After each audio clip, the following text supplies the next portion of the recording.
बिहार लिट्टी चोखा, सरकारी नौकरी, दहेज प्रथा के साथ साथ राजनीति के लिए भी खूब जाना जाता है। 70 साल से कई राजनीतिक पार्टियां आईं और गईं, लेकिन बिहार की समस्या वैसी की वैसी है। बिहार में बाढ़ आए, कोई बीमारी हो या बिजली गिर जाए, वहाँ के सरकार के लिए सब प्राकृतिक आपदा है। बिहार को सबसे ज़्यादा राजनीति में एक्सपेरिमेंट के लिए जाना जाता है।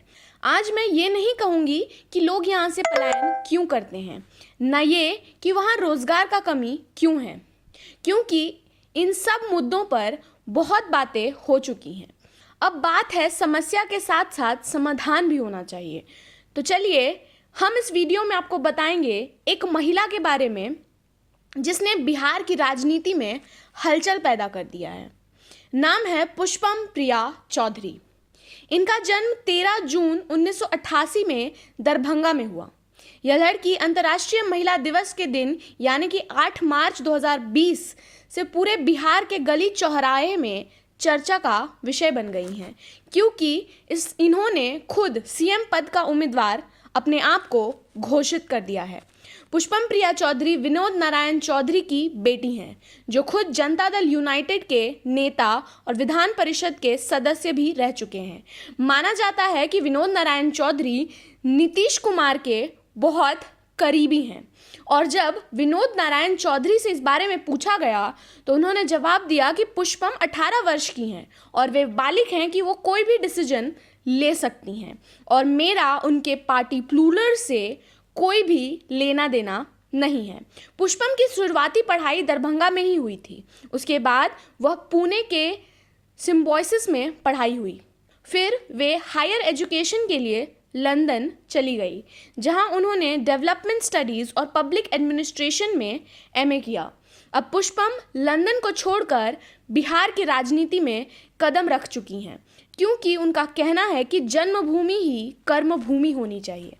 महिला दिवस के दिन पुष्पम प्रिया चौधरी ने यह ऐलान कर दिया कि वह 2020 के अंत में होने वाले विधानसभा चुनाव में नीतीश कुमार, तेजस्वी यादव और प्रशांत किशोर जैसे दिग्गज नेताओं को टक्कर देंगी। जैसे राजनीति जगत में खलबली मच गई। आपको बता दें कि पुष्पम प्रिया ने अखबारों में इश्तिहार के साथ पटना की सड़कों पर बड़ा बड़ा पोस्टर भी लगवाया, जिस पोस्टर में लिखा है कि बिहार को रफ्तार चाहिए, बिहार को पंख चाहिए, बिहार को बदलाव चाहिए, क्योंकि बिहार बेहतर का हकदार है और बेहतर संभव है। अगर आप घटिया राजनीति से बचना चाहते हैं तो बेहतर विकास के लिए प्लूरल्स से जुड़िए। प्लूरल्स उनकी नई राजनीतिक पार्टी का नाम है, जिसमें उन्होंने कहा है कि जो बिहार से प्यार करते हैं उनके लिए ये प्लेटफॉर्म सही है। साथ ही साथ उन्होंने अपनी पार्टी का शीर्षक जनगण सब का शासन रखा है। ऐसे में सवाल यह है कि क्या लंदन में पढ़ी यह 32 वर्षीय महिला सच में बिहार को बदल देगी?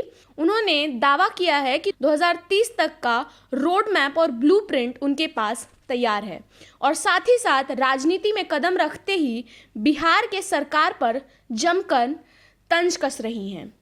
नीतीश कुमार को उन्होंने सीधा चैलेंज दे दिया है। उन्होंने ये भी कहा है कि 15 साल पहले भूली सरकार अगर 15 साल के बाद शाम को होश में लौट आने का दावा करती है तो भी उसे भूला ही कहा जाता है, बल्कि उसे भटकाने वाला सरकार भी कहना चाहिए। साथ में वे ये भी कहती हैं कि प्लूरल्स को बनाने का एक ही कारण है बिहार में बदलाव, यानी यंग बिहार। बिहार में उच्च शिक्षा का नामांकन दर 13% है और भारत का औसत भी बिहार की वजह से ही खराब है। अगर ऐसा ही चलता रहा तो 20 साल और लग जाएंगे बिहार की शिक्षा को बेहतर होने में। ऐसे में देखना दिलचस्प होगा कि ये महिला राजनीति के दिग्गज को किस तरह मात देती है। राजनीति के चाणक्य कहलाने वाले प्रशांत किशोर भी राजनीति में पैर जमा रहे हैं। ऐसे में उनकी नींद भी उड़ गई होगी, जिस तरह पुष्पम प्रिया ने बिहार को बदलने की हुंकार भरी है। अब तय आपको करना है एक बिहारी होने के नाते कि क्या एक महिला बिहार बदल सकती है, क्योंकि ये वही बिहार है जहां महिलाओं को 4 दीवारी में समेट के रखा जाता है। ऐसे में अगर पुष्पम प्रिया चौधरी सीएम पद की दावेदारी जीत लेती हैं तो ये बिहार के इतिहास में उन मोटी मोटी अक्षरों में लिखा जाएगा। अब पुष्पम प्रिया चौधरी बिहार के लगभग हर जिले में घूम रही हैं, लोगों की परेशानियों से अवगत हो रही हैं, साथ ही लोगों को प्लूरल से जुड़ने का आमंत्रण भी दे रही हैं। अब बस इंतज़ार है बिहारियों के फैसले का।